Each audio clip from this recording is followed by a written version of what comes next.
رابطہ تقدیم کے لیے حافظ محمد فیضان صاحب سے ملک سے تشریف لائیں اور اس درسے سے انہیں فیض ملا ہے، فضا ملا ہے، اس کو اپنے سینے کے لیے جو بیٹھے ہیں اس کو عاشقانہ مصطفیٰ کو سنائیں. حافظ محمد فیضان صاحب.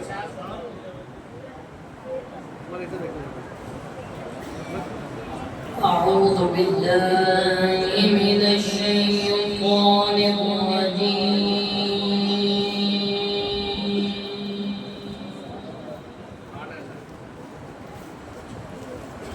بسم الله الرحمن الرحيم.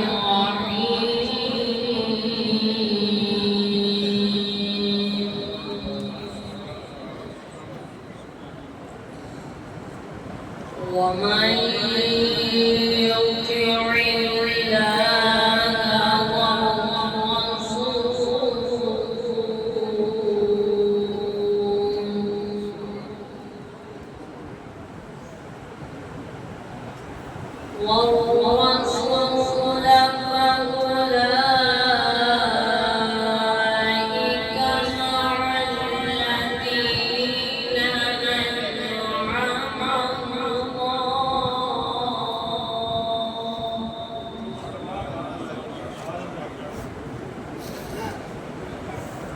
فأولئك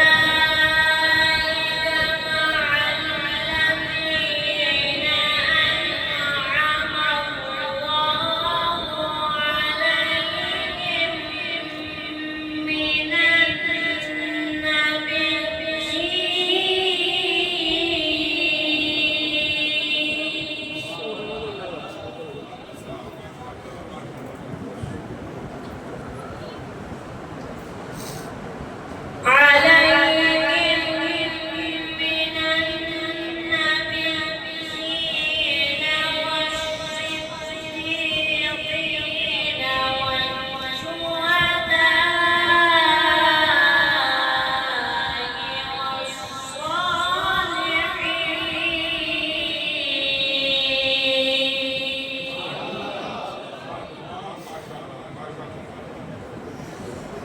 وحسن أولئك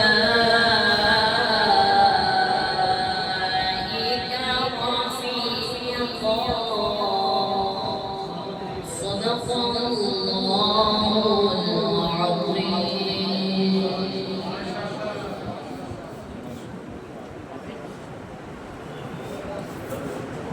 تدریسگار اسی رسا کی ایک اور کھلتی ہوئی کلی حافظ محمد حماد علی صاحب سے منتظر تشریف لائی. جیسا کہ ان کے ساز مطلب سے حکم ہے کلمہ نواز دعا وغیرہ کا ان سے آپ کو نوازیں گے. حافظ محمد حماد علی صاحب.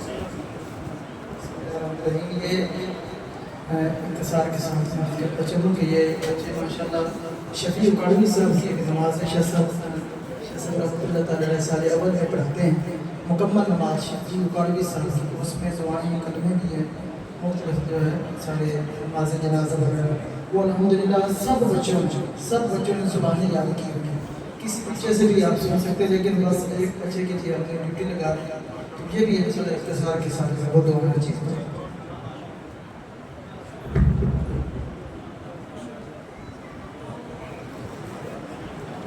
أعوذ بالله من الشيطان الرجيم. بسم الله الرحمن الرحيم. إيمان مفصل.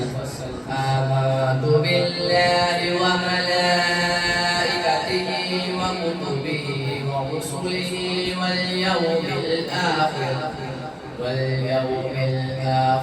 والقدر خيره وشره من الله تعالى والبعث بعد الموت. إيمان مجمل.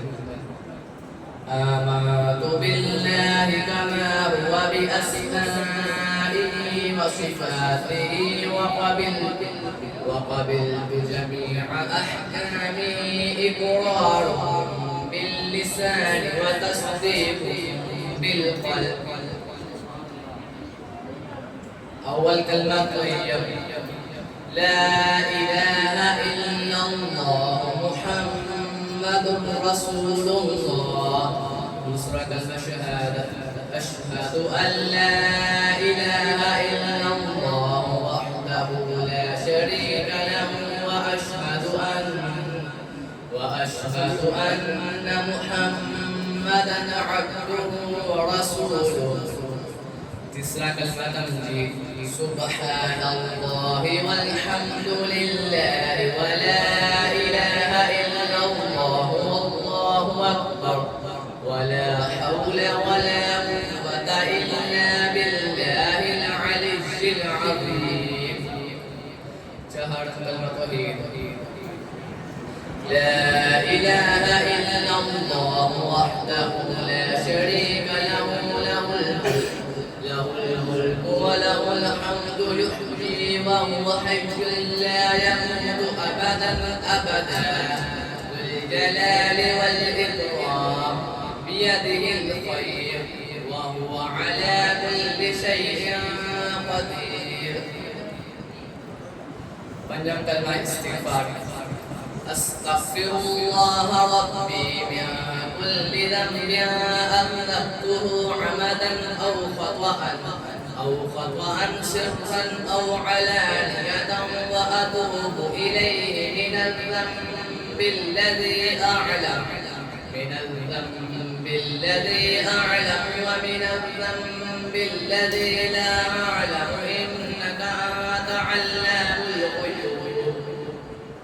إنك أنت علام الغيوب وستار الغيوب وغفار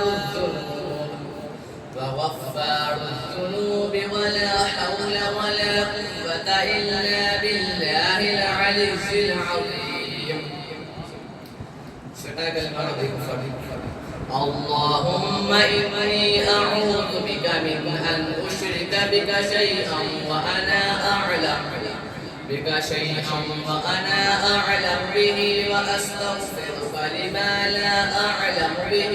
تبت عنه وتبرأت من الكفر والشرك والكذب والغيبة والبدعة والنميمة والفواحش والبهتان والمعاصي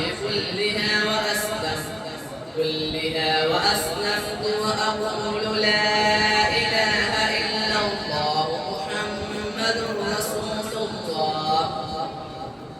أذان کے بعد کی دعا.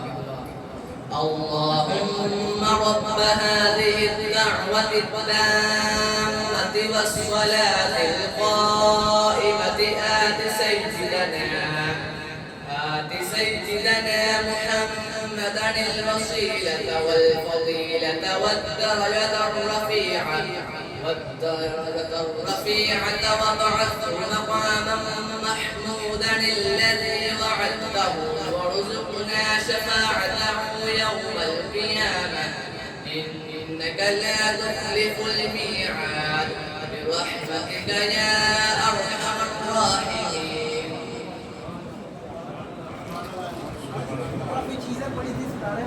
جی وقت کے نزاکت کو دیکھتے ہوئے ایونٹ کروانا پڑا.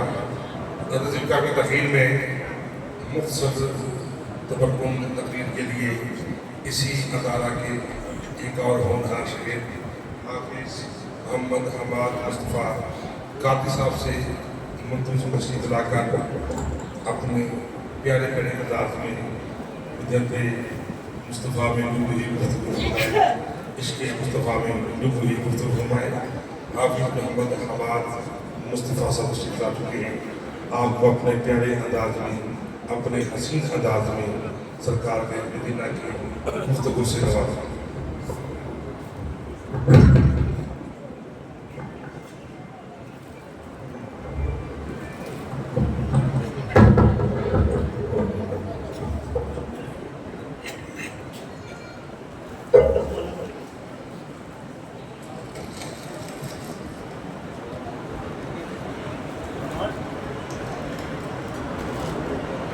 نحمده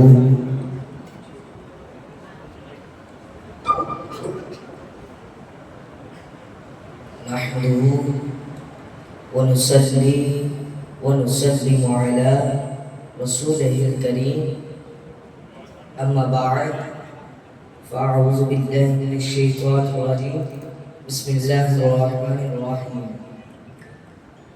قال رسول الله صلى الله عليه وسلم أنا حبيب الله رسول اللہ صلی اللہ علیہ وآلہ وسلم نے فرمایا میں اللہ کا حبیب ہوں۔ جناب والا ایک مرتبہ صحابہ کرام آپ سب مسجد نبوی میں بیٹھے پہلے انبیاء کرام کے فضائل بیان کر رہے تھے۔ ان میں سے کسی ایک نے کہا حضرت آدم علیہ السلام خلیفۃ اللہ ہے، حضرت ابراہیم علیہ السلام خلیل اللہ ہے، حضرت اسماعیل علیہ السلام ذبیح اللہ ہے، حضرت موسیٰ علیہ السلام کلیم اللہ ہے، حضرت عیسیٰ علیہ السلام روح اللہ ہے۔ اتنے میں وہاں نبی کریم صلی اللہ علیہ وآلہ وسلم تشریف لائے۔ آپ نے فرمایا میرے صحابہ آپ کیا گفتگو کر رہے تھے؟ صحابہ کرام خاموش ہو گئے اور عرض کی شاید ہماری گفتگو نبی کریم صلی اللہ علیہ وآلہ وسلم کو پسند نہیں آئی۔ آپ صلی اللہ علیہ وآلہ وسلم نے فرمایا میرے صحابہ میں نے تمہاری گفتگو سن لی ہے۔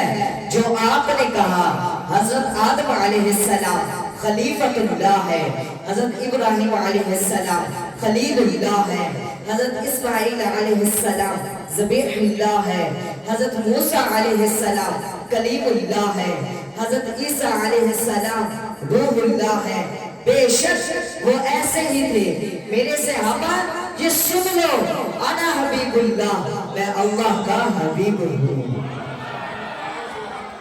جناب والا صحابہ کرام جانتے تھے لفظ حبیب کا معنی کیا ہے۔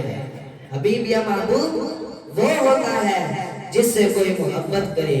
نبی کریم صلی اللہ علیہ وآلہ وسلم نے فرمایا میں اللہ کا حبیب ہوں، یعنی رب کائنات آپ صلی اللہ علیہ وآلہ وسلم سے محبت کرتا ہے اور آپ صلی اللہ علیہ وآلہ وسلم اللہ سے محبت کرتے ہیں۔ اللہ پاک پوری کائنات کا خالق و مالک اور رب ہونے کے باوجود وہ آپ صلی اللہ علیہ وآلہ وسلم کا محب ہے۔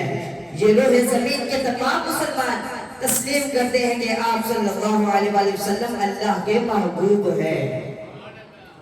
جناب والا آپ اس بات سے اندازہ کریں اللہ پاک فرماتا ہے ان اللہ و ملائکتہ یصلون علی النبی، بے شک اللہ اور اس کے فرشتے آپ صلی اللہ علیہ وآلہ وسلم پر درود بھیجتے ہیں۔ بخاری شریف میں حدیث پاک موجود ہے ایک مرتبہ صحابہ کرام نے آپ صلی اللہ علیہ وآلہ وسلم کی بارگاہ میں عرض کی ہم اور فرشتے آپ صلی اللہ علیہ وآلہ وسلم پر درود پڑھتے ہیں، اس کا مطلب تو ہم سمجھتے ہیں کہ ہم اور فرشتے اللہ کریم سے رحمت کی دعا کرتے ہیں کہ اے اللہ رحمت بھیج ہمارے سردار حضرت محمد صلی اللہ علیہ وآلہ وسلم پر اور آپ کی آل پر، مگر آپ کا جرم آپ پر درود پڑتا ہے۔ اس کا مطلب کیا ہے؟ سرکار صلی اللہ علیہ وآلہ وسلم نے فرمایا صلاۃ اللہ ثناء الملائکۃ، فرمایا میرے رب کا مجھ پر درود پڑھنے کا مطلب ہے کہ وہ فرشتوں کے سامنے میری ثنا بیان کرتا ہے۔ تو جناب والا اللہ پاک فرماتا ہے اے میرے پیارے محبوب صلی اللہ علیہ وآلہ وسلم فرما دیجئے اگر تم اللہ سے محبت کرنا چاہتے ہو تو میری تابعداری کرو، پھر تم سے اللہ محبت کریں گے اور تمہارے گناہ معاف کریں گے۔ تو جناب والا جس نے رسول اللہ صلی اللہ علیہ وآلہ وسلم کی اطاعت کی اس نے اللہ کی اطاعت کی، یعنی اللہ نے اپنے پیارے محبوب صلی اللہ علیہ وآلہ وسلم کی اطاعت کو اپنی اطاعت قرار دیا۔ بروز قیامت اللہ کریم ایسی جلالیت کی حالت میں ہوں گے، اس کی پوری مخلوق میں